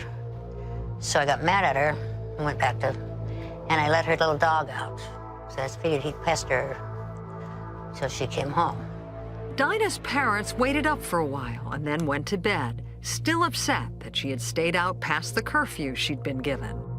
But all that vanished in a wave of grief and guilt the following morning when her father found her body. Perhaps if we would have gone out there, we could have gotten her help. I mean, even after the fact, even after she had been stabbed, there had to have been a period of time where she just laid there, and we could have gotten her help. If you think about it logically, you think you shouldn't feel guilty, there's nothing to feel guilty. You still do, you can't help it. Dinah's death devastated her family and shook a close-knit community to its core. Oh, it was horrible. Everybody was so sad. It was a horrible time. It's something like that just didn't happen. Coming up, the investigation points to a surprising suspect and a terrible betrayal. I'd be peeling potatoes with a little paring knife, and I wanted to go out and take my little paring knife and cut his heart out. As he was heading off to work the morning after Valentine's Day, 1975, George Peterson made a terrible discovery. His 16-year-old daughter, Dinah, was lying face up with a knife in her back. The day before, things couldn't have seemed more normal. Dinah was complaining about her curfew, watching TV with friends, and going out for pizza. Now, just hours later, she was dead in her own backyard. Who could have done this? The investigation would start close to home. At first, police didn't know the cause of Dinah's death. But when investigators finally moved her body, the cause became clear. Dinah had been stabbed with a large hunting knife in her back. At that point, Dinah's death became a homicide. But investigators kept all the details secret, even the cause of death. They began processing the crime scene, collecting blood samples, fingernail scrapings, and clothing from the victim. They examined footprint evidence, and they photographed the scene extensively. There was quite a few footprints around the area of the body. There were footprints leading away from Dinah Peterson's body. Those were photographed. Cast impressions were taken. It was all standard issue homicide work for 1975. Police then began to interview everyone connected to the case, starting with the person who had been most upset with Dinah the day before she died, her father. They went down into my little workshop space and with the tools and stuff hanging there, and I had a couple of hunting knives, and they really made to do about these knives. They questioned me about the knives and how I used them and when I used them. It was a disturbing experience for her father. Police also questioned neighborhood boys Tim Diner and Jim Groff. Jim Groff was interviewed that morning, as was Tim Diner. They were both considered people of interest. Tim Diner because he was the boyfriend, and Jim Groff because he was one of the last people to see her alive. And when Jim Groff was interviewed that morning, he told police he'd been at the Peterson home until about 10 o'clock, that he had then left the home, gone to the bowling alley for a few hours, and then gone home to his house and gone to bed. As for Tim Diner, he told police he had been at a friend's house that night and got home around 11 o'clock. He said he heard a dog barking, but didn't think much of it. Then he went to sleep. Police decided to hold on to Tim for a while. They searched his house and collected a pair of pants that had blood on them. Many came to their own conclusions about who killed Dinah. I thought that it was probably Tim Diner because that was her boyfriend. That's who she was sneaking out to see. Just kind of made sense that it was him. The more police learned about Tim, the more suspicious he seemed. Myself, I was afraid of him, and I didn't go over there. Just rumor. You know, that's all I hear, that he would go out and kill animals.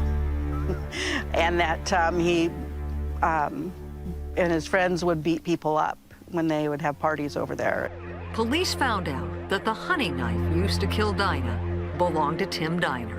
So they decided to question him again. This time, they gave him a lie detector test. He was given a polygraph examination, and he showed deception, which obviously was very concerning to the police.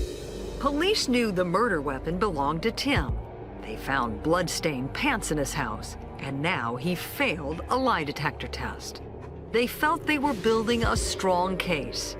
Tim Diner could feel it too. He quickly found a lawyer and stopped talking. But authorities didn't have enough evidence to charge him, so he was released. Tim Diner, the prime suspect in Dinah's murder, went back home, right next door to the grieving Petersons.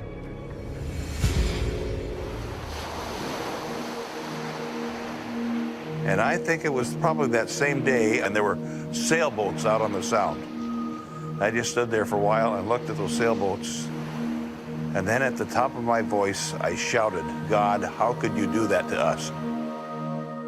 I looked right out in his backyard, and he'd be out there working in his car, and I'd be peeling potatoes with a little paring knife.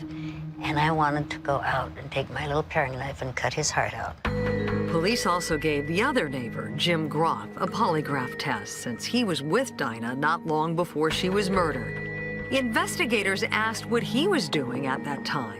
Police believe that Dinah was killed between 10:30 and 10:45 p.m. He said he was at a bowling alley. Groff's answers showed deception. He failed the test too. 3 days later, after flunking a polygraph examination, he gave a different story to police, in which he said, "Okay, I lied to you. That night I did leave the Peterson home. I did go to the bowling alley, but on my way home, I came through the backyard of the Peterson home, and I saw Dinah lying there, face down, with a knife sticking out of her back." But when Dinah's father discovered her body, she was lying face up, not face down, as Jim Groth was now telling police. Because the body was found face up, the knife in her back wouldn't be discovered until many hours later. Jim Groth was talking himself into a corner. He'd given incorrect information about how her body was, which indicated that he might have committed the crime and didn't know what their final resting position was. And then there was Jim Groth's motivation. It was apparent he had strong feelings for Dinah.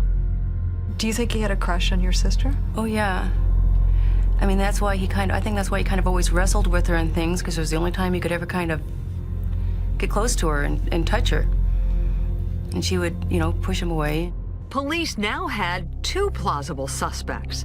The investigation was heating up, and it was going to take a lot of work to sort things out. Coming up, investigators have the murder weapon and two prime suspects, but the investigation hits a snag. I was talking to one of my sons, and I said, you know, they're never going to solve this.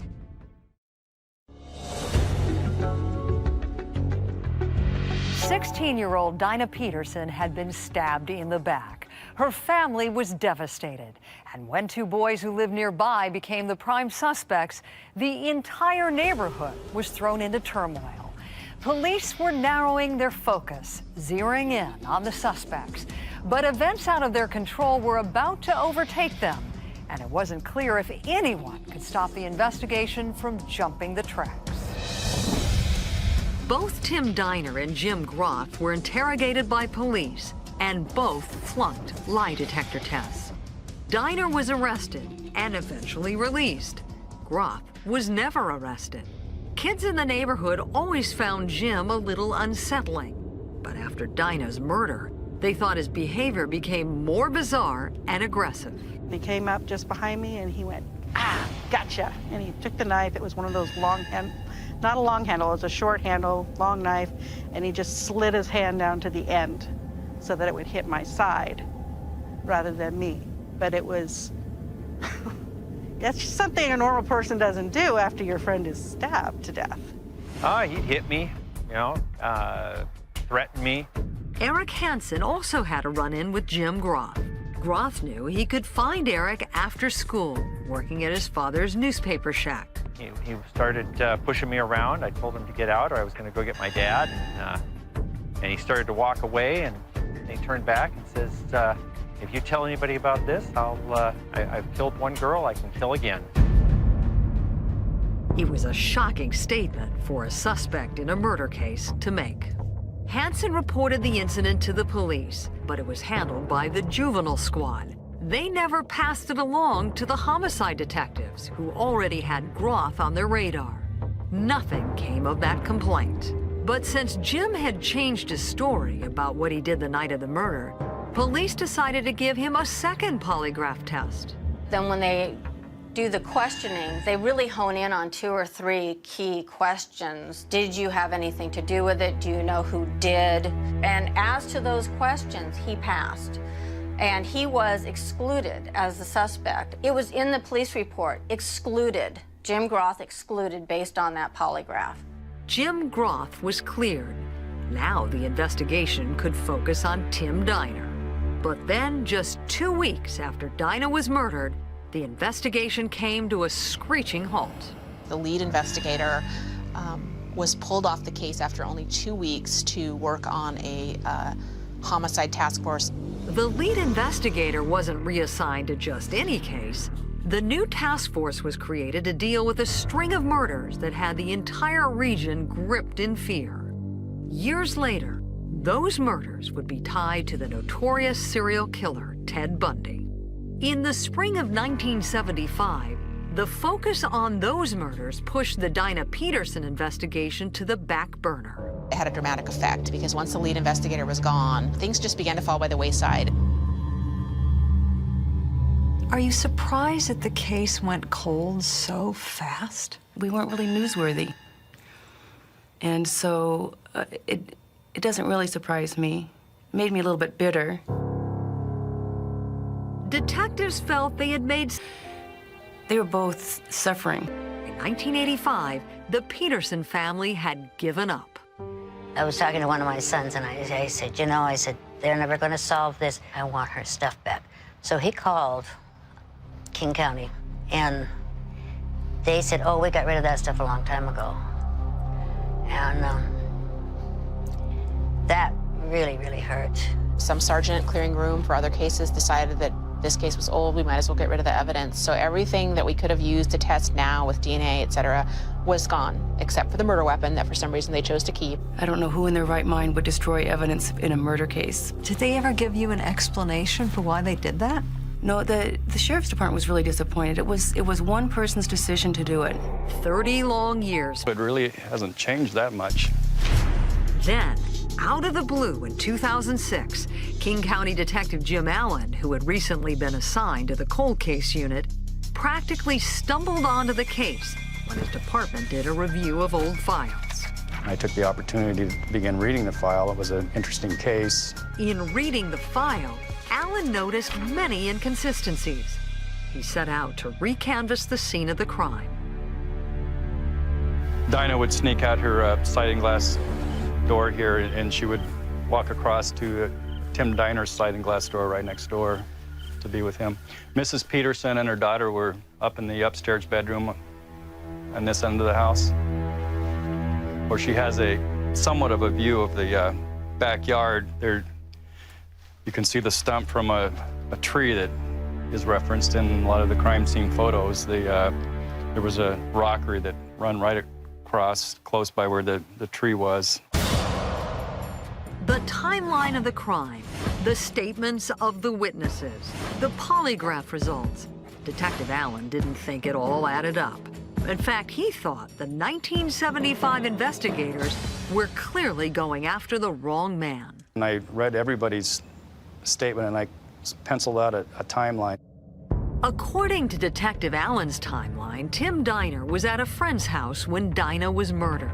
It's an alibi that was corroborated by two of Tim's friends. And one thing that is significant about Tim Diner that we have learned as investigating later is that he, from the very first day interviewed, gave one version of events of where he was, and that never wavered. He was consistent throughout the years as to what he had been doing. Tim Diner had been the prime suspect in the case for 30 years. But Detective Allen thought his consistency and the corroborated alibis made his story credible. Jim Allen decided Tim Diner was an innocent man, and it was time to take a hard look at Jim Groth, a man who had given police different versions of what happened that night. Coming up, a cold case heats up. Only her killer could have known that there was a knife in her back. No one else saw that.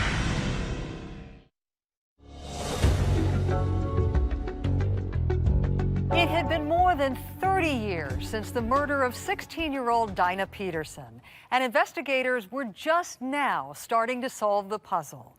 As detectives put the pieces together, they became more and more convinced that Dinah's killer was not her boyfriend, Tim Diner, as originally thought, but her other neighbor, Jim Groth. I just believe that if you look at the whole circumstantial case in its entirety, with all the pieces, that it was a very strong case against Jim Groth. One critical piece of evidence discovered by Detective Allen was a statement buried in the file. The original investigators must not have thought it was very important, but to Allen, it clearly implicated Groth.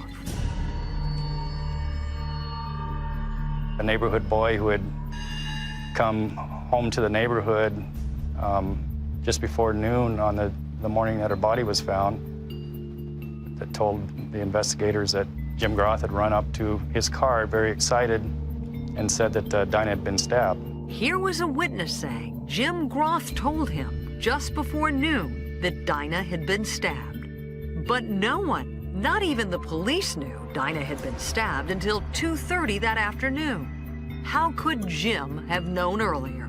Only her killer could have known that there was a knife in her back. No one else saw that until her body was turned over hours later. Investigators became even more convinced they were right about Groth when they reviewed his own words. His alibi about being at a bowling alley, his account of finding Dinah's body, the results of his lie detector test. Detective Allen felt all of it made Groff look like a guilty man.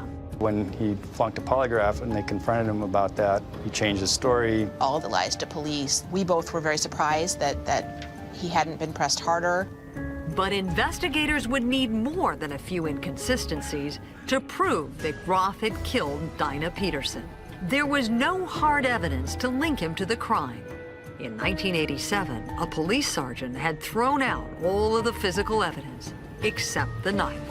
Because that hunting knife belonged to Tim Diner, it had been a key piece of evidence linking him to the crime. But the new team of investigators found a simple explanation. It could place the knife in Jim Groff's hands. He could have taken it from Tim Diner's house. The neighborhood kids would come over and they'd look at it and they'd, oh, this is cool. It was always just out on the table. Door was always open.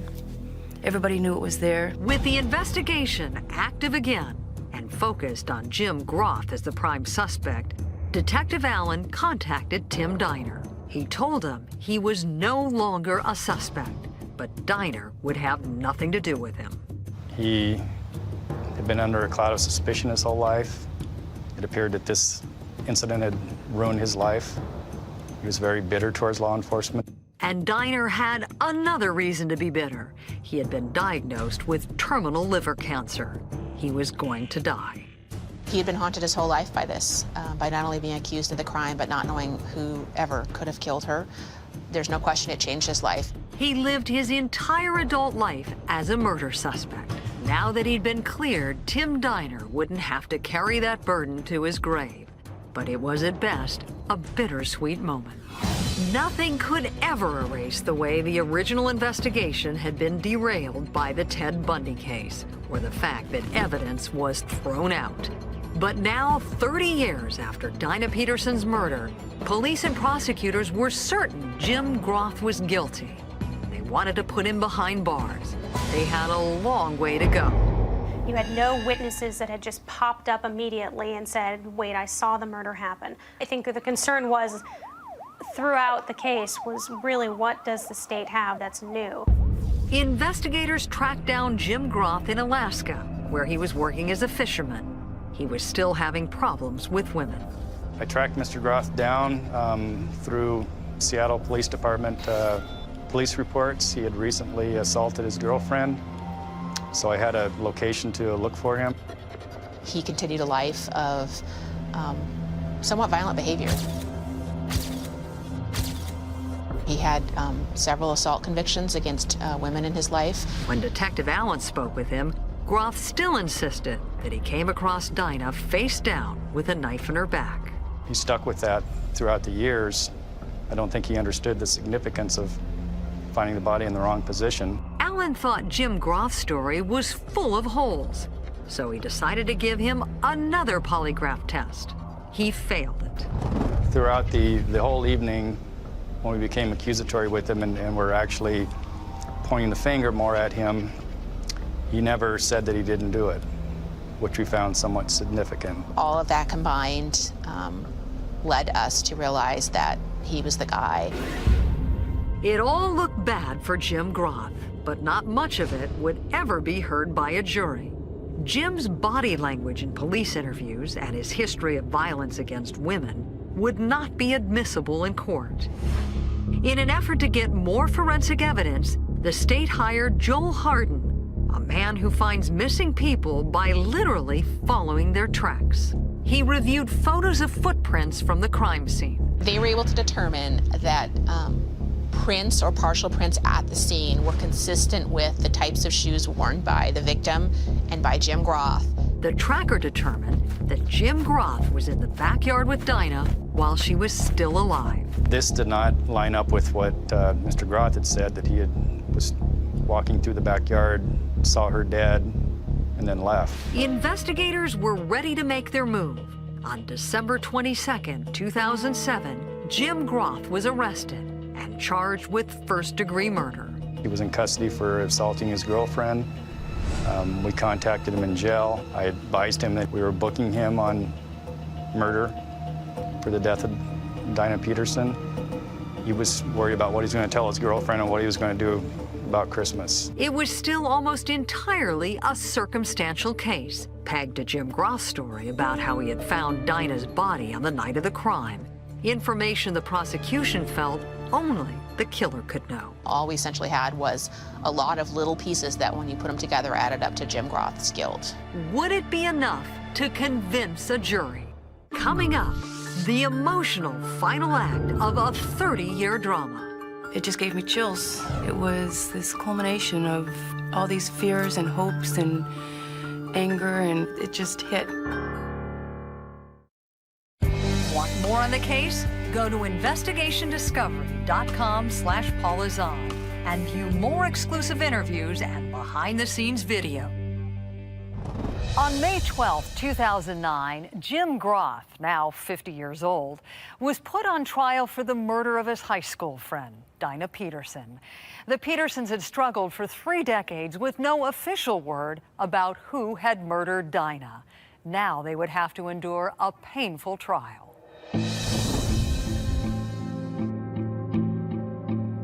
Take us through the trial of Jim Groth. What was it like to sit there, day after day? It gave me chills every day, and they would bring him in handcuffs and walk him right by our little bench. Going into the trial, prosecutors were armed with little hard evidence. No DNA, no eyewitnesses, no confession. One of the only new things prosecutors did have was the testimony of Joel Harden, the human tracker. Harden claimed he could tell that Jim Groth was in the backyard with Dinah before she died, just by looking at the old crime scene photos. The actual casts of the footprints had been thrown away with all the other evidence. From analyzing the footprints, Harden concluded that Groth was interacting with Dinah in some way on the night of her murder. Defense attorney Julie Lawry ripped into his testimony. Nobody recorded the footwear of the people who walked in the crime scene. No prints were sized. There was no comparison made with the size of my client's boots to any of the impressions that were there, or Tim Diner's boots to any of the impressions that were there. Juror Loretta Smith took extensive notes throughout the trial. They spent a lot of time on footprints. In the jury room, we basically threw that out. We didn't really pay too much attention at all, because all it proved was there were footprints from 2 people in the backyard, and it couldn't even say that those were her shoes on top. And so what difference did it make? Jurors did, however, spend a great deal of time reviewing the testimony about Groth's discovery of Dinah's body. They also focused on Groth's statement that he saw a knife at the scene before anyone else knew Dinah had been stabbed. The state's position was the only way he would know about the knife is if he had stabbed her. Is it possible when Jim Groth saw her that she was on her stomach and then turned herself over? No. They said something about where she might have been leaning against and fell to the side. But I don't think they ever testified that she actually turned herself over. Prosecutors also argued that Groth's crush on Dinah had a disturbing, sinister side to it. Do you remember seeing that happen? Oh, yeah. He'd kind of put her in a headlock and do this and grab her from behind, and she'd be going, knock it off. And that would happen either inside your home or in your backyard? Yeah, all over the place. Prosecutors used this to establish a motive. Jim Groth was jealous of Tim Diner's relationship with Dinah, and after many failed advances, Jim Groth, they said, decided to take revenge that Valentine's Day night. Defense attorneys did their best to shoot that theory down. He wasn't any more interested in her than any girl. He was kind of the little, he was the little kid, kind of the hanger-oner. It was nothing menacing. It was nothing particularized with her. Eric Hansen, the boy Groth threatened back in 1975, also testified. His story became a centerpiece of the prosecution's case.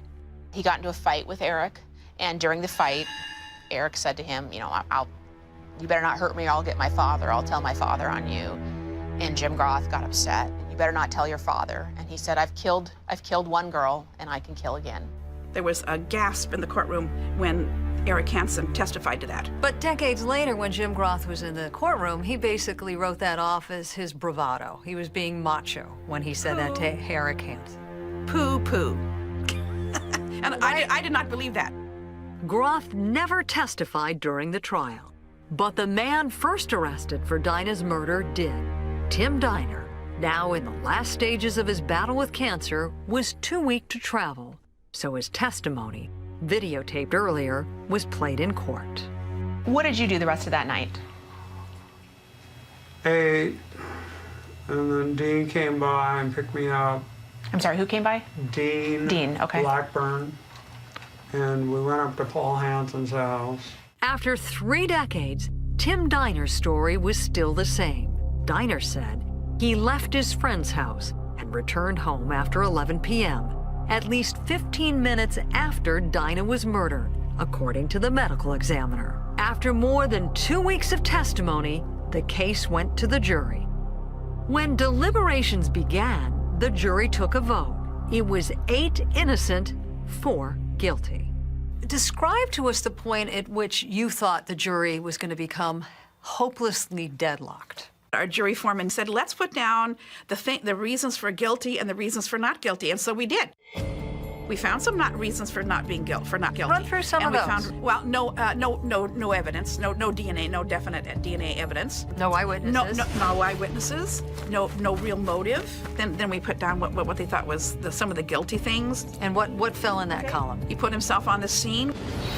He didn't really have an alibi for where he was during that time period. The fact that he said, that he'd killed somebody, that was pretty strong.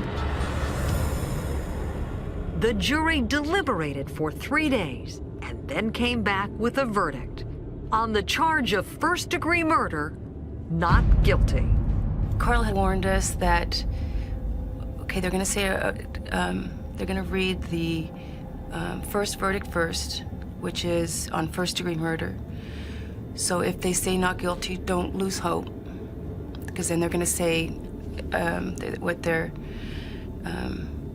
decision was on second degree. On the charge of second-degree murder, Jim Groth was found guilty. He was sentenced to 16 years to life in prison. Marilyn, can you describe to us what it was like in the courtroom when you were gathered with your family and you're waiting for the verdict to come down? They said guilty, and my sister kind of let out a little cry. And we just all started sobbing because we knew it finally happened. And we were waiting for 34 years for that time. But it didn't take the pain away?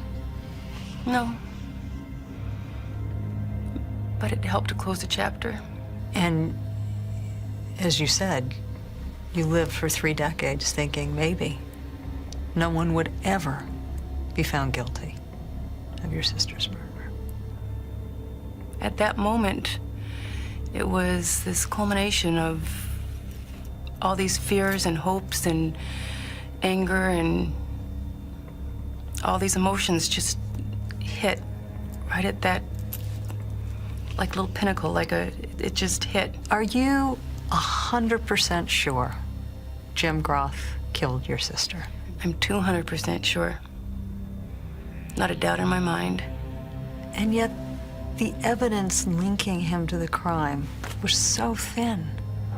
By itself, one little thing might not seem like evidence, but because there was dozens of these one puzzle pieces, that was evidence enough when you put it all together. How do you convict someone when there's no blood evidence, not a shred of DNA evidence, no eyewitnesses? Well, what did they do before DNA? People were convicted in the 1975 without DNA. But this case was solely decided on circumstantial evidence. That is true. And as I say, it just piled up. Before his death, Tim Diner got a visit from Dinah Peterson's parents. They offered an apology for thinking he was the one who had killed their daughter. I'm Paula Zahn. Join us next time when we're back on the case. Want more on the case? Go to investigationdiscovery.com/Paula Zahn. and view more exclusive interviews and behind-the-scenes video. So what do you think happened? I think she opened the door and walked out onto the patio, and I think he was hiding on the patio and grabbed her, and they scuffled. And I think that's when we heard the don't. I'm sure she was trying to scamper towards the door, climb over the rockery, and he got mad at her rejection and stabbed her.